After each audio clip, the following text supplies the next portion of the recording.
Did you really think that your mother's cottage would go to you? My husband grinned. She had long ago registered everything in my name. He got into the car and drove away, leaving me alone in the cemetery. I was already preparing to walk 15 kilometers when a black SUV stopped nearby. The window rolled down, and the man asked, "You, Maria, are the daughter of the woman who saved my life many years ago. And before we continue, please write what country you are from and how old you are. Enjoy listening." The weather that day was not kind. A damp autumn wind walked between the old linden trees of the cemetery, tore off leaves and threw them under the feet of people who came to say goodbye to my mother. I stood by the fresh grave, still not believing that she was no longer there. Nearby, a little to the side, stood my husband Artyom. He was holding a cigarette in his hand, and his gaze was empty, tired, as if he was not at the funeral of his beloved mother-in-law, but simply accidentally found himself in the crowd. I wanted him to show concern for at least a minute, put his hand on my shoulder, say something warm. But instead, he barely grinned and leaned towards me so that no one could hear. "Did you really think that your mother's cottage would go to you?" He grinned. "She registered everything in my name a long time ago." My heart trembled in my chest. I froze, unable to believe what I heard. "What?" I breathed out. "Exactly what you heard." His eyes sparkled with some kind of cold malice. "Now this is mine." "And you?" "Well, I already have you." At that moment, I did not have the strength even for tears. I looked at the fresh earth at my feet and understood that he waited for my weakest day to strike. When the ceremony was over, people began to disperse. I paused at the grave, placed a small bouquet of white chrysanthemums, my mother's favorite, on it, and whispered, "I'm sorry, Mommy." Behind me I heard the sound of a car door slamming. I turned around. Artyom was getting into his car. "Let's go," he snapped. "I want to stay a little longer," I whispered. "Do whatever you want?" He snapped and slammed the door. A second later, the engine roared and the car sped away, leaving me alone among the graves and fallen leaves. The silence fell on me like a heavy bell. The road home was about 15 kilometers. There were no buses here, and I couldn't call a taxi even if I wanted to. My phone had died that morning. A thought flashed through my head. This is how he left me alone in the middle of the cemetery after my mother's funeral. I stood there, not knowing where to go, when I heard the roar of an engine behind me. A black SUV was slowly rolling along the narrow road between the trees. The car stopped next to me. The window rolled down. Behind the wheel sat a man of about 50. Smart, with piercing eyes and a reserved expression. "Excuse me," he said. "Are you Maria?" I nodded in surprise. "Yes." "And who are you?" The man paused for a second, as if collecting his thoughts, and only then said, "I am Ivan Sergeyevich, and you, Maria, are the daughter of the woman who saved my life many years ago." I looked at him, stunned. "Did you know my mother?" "I did." There was firmness in his voice. "And now it is my turn to repay her kindness. Get in the car. You should not stay here alone." I hesitated only for a moment. My husband's voice was still ringing inside me. She had long ago registered everything in my name. The majority merged into one, and perhaps this was what prompted me to trust a stranger. I opened the door and got inside. The interior smelled of leather and a light aroma of coffee. The man started the car, and we slowly moved off. "Tell me," I said quietly. "How did you know my mother?" He smiled slightly, but there was more sadness in the smile than joy. "It's a long story. About 25 years ago, I was in a serious accident. They barely pulled me out from under the car, and all the doctors in the hospital shook their heads. The chances were slim. And it was your mother. She was working as a nurse in intensive care at the time. She fought for me at night, did not sleep, did everything she could. I survived. Since then, I have always considered her an angel. I listened. And my heart sank. I did not know this episode from my mother's life. She never talked about it.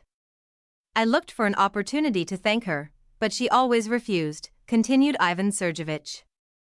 She said that she was simply doing her duty. But I promised myself that if her family ever needed help, I would do everything in my power. He turned his gaze to me. It seems that this is exactly the case. We drove in silence for a few more minutes. I looked out the window at the fields, at the low clouds that threatened to pour down with rain. My thoughts were racing. My husband deceived me. The cottage is not mine now. He didn't even stay with me on the day of the funeral. A decision was brewing inside me. Something in my life had to change. It was as if Ivan Sergeyevich had read my thoughts. Maria, he said softly but firmly. You must understand, your husband didn't do everything just like that. If your mother transferred the house to him, it means he somehow convinced her or forced her. I've seen people like that, but believe me, the truth always comes out. I shuddered. Do you think he deceived her? I think we should check the documents. He looked at me intently. And if everything really is unfair, we can restore justice. I nodded. At that moment, for the first time in many years, a glimmer of hope flashed inside me. It was already dark when we drove up to the city. Ivan Sergeyevich stopped the car at the entrance. Here's my number. He handed me a business card. Call tomorrow morning, we'll start sorting things out. I took the card, hid it in my bag and quietly said, thank you. He nodded and left. I went up to the apartment. Artyom was already home, sitting with a glass of whiskey in front of the TV. How long have you been messing around there? He said without even turning his head. I silently went into the bedroom, closed the door and burst into tears. The tears were flowing, but deep down I knew that tomorrow would be the beginning of something new. The morning greeted me with a heavy hum in my head and emptiness inside. It seemed as if the night had not brought a single minute of sleep. I lay staring at the ceiling and tried to collect my thoughts. Ivan Sergeyevich's business card was lying on the bedside table. The white card with clear black letters seemed like something more than just a piece of paper. It was like a door to a new life, to chances that I had not had for a long time. The clink of dishes came from the kitchen. Artyom was probably having breakfast. I hesitated, but then I finally got up, washed my face and went out into the hallway. He was sitting at the table, casually scrolling through the news on his phone. Finally woke up, he said indifferently. I didn't answer, just took a mug, poured myself some water and went back to the bedroom. Anger was boiling inside me. But not a word came out. The phone shook in my hand. It was an alarm clock, but instead of turning it off, I opened my business card and dialed the number. Hello. A confident voice came through the receiver. Maria. Yes, I said, and at that moment I realized there was no turning back. I was ready to meet. We agreed to meet in a small cafe in the city center. Artyom had left on business, and I took advantage of this chance. When I entered the cafe, Ivan Sergeyevich was already waiting. He was sitting at a table by the window in a formal suit with a cup of black coffee. I'm glad you came, he said, standing up. I didn't know where else to go, I admitted. He nodded, looking closely into my eyes. So, let's start with the main thing. Do you have copies of the documents for the house? No. I shook my head. Mom never showed me anything. Then we'll look. He took out a folder and put it on the table. I work with lawyers. I have connections. If your husband registered the property in his name, we'll check if it's legal. I nodded silently. But you must understand, he added, the process can be long. One thing is important. You must be ready to fight. I sighed. I don't know if I have enough strength. Ivan Sergeyevich smiled quietly. I knew your mother. She was a woman with an iron character. I think her daughter can handle it. These words hit me straight in the heart. For the first time in a long time, I felt supported. The next few days turned into a continuous series of calls, meetings, and searches for documents. Ivan Sergeyevich introduced me to his lawyer, a woman of about 40 named Ksenia. She was strict, businesslike, and immediately took matters into her own hands. The first thing we need to do, she said, leafing through the papers, is to request extracts from Rose Reister. We need to see when and on what grounds the house was registered in my husband's name. I listened to her. But inside I was seething. Images of my mother, her trusting eyes rose before me. She always trusted people. Perhaps Artyom took advantage of this. Maria Ksenia looked at me. Are you prepared for the truth to be unpleasant? I already live in an unpleasant truth. I answered. It can't get any worse. Artyom behaved as if nothing had happened. Sometimes he became affectionate, gave me flowers, and said, "You understand, all this is nonsense." But more often he was cold and irritable. He believed that everything was under his control. One evening, when he was sitting in front of the TV after drinking, I asked, "Artyom, tell me honestly, my mother signed the documents for the house herself." He grinned. "What difference does it make now? You won't be able to prove anything anyway." These words were like a knife. I went out onto the balcony so he wouldn't see my tears. A week passed. Ksenia called and said, "We have news." We met in her office. "The house is indeed registered to your husband," she said, looking straight at me.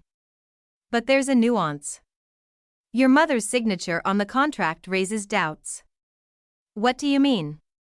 "We gave a copy to an expert, and most likely it's a fake." I froze. The world around me seemed to collapse.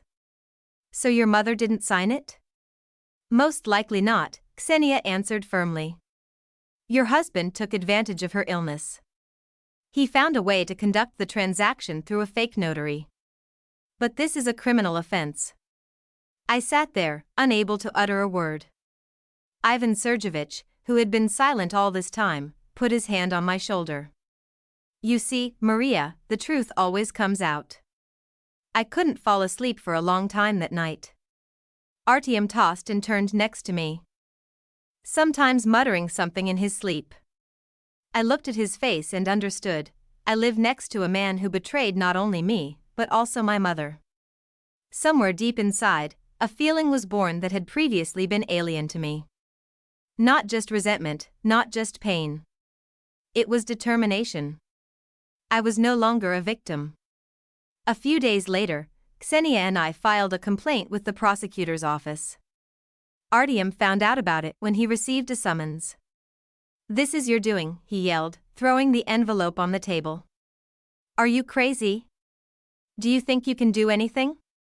For the first time in a long time, I looked him straight in the eyes and calmly said, "I think so." He turned pale. At that moment, I realized that the power he had enjoyed all these years was beginning to crumble. Ivan Sergeyevich did not leave me. He helped, prompted, supported. And the more I talked to him, the clearer it became.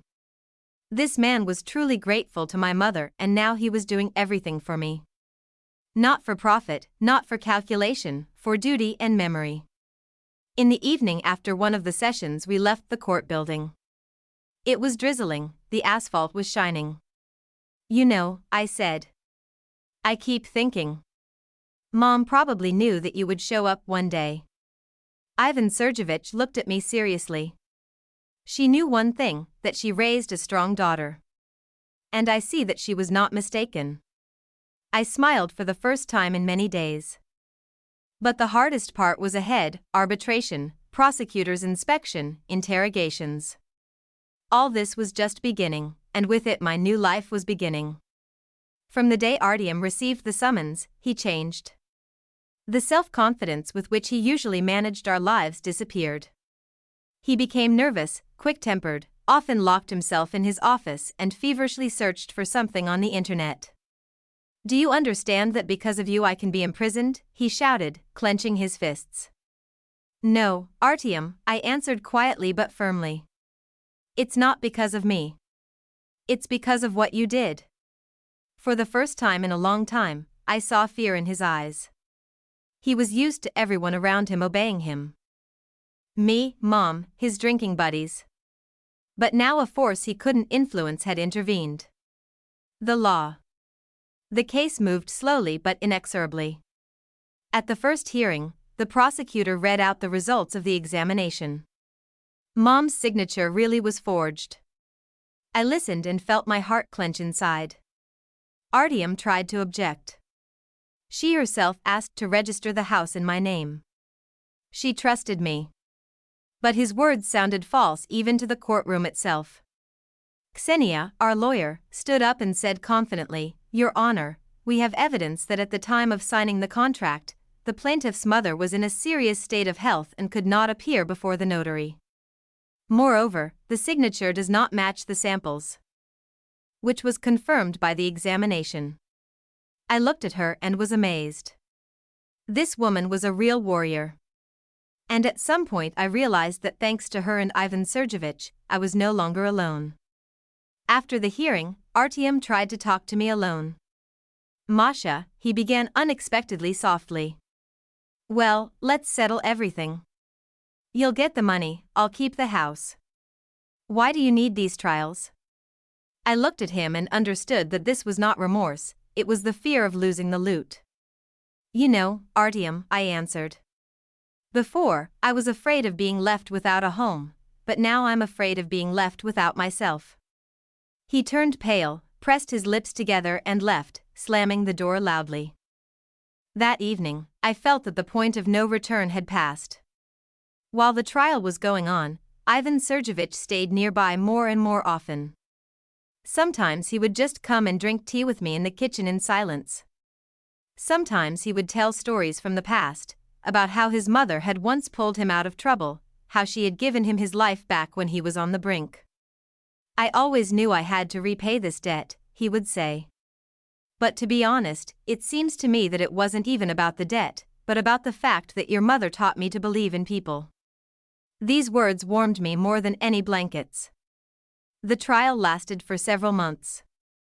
Artyom did everything he could to drag out the trial. But the truth was on our side.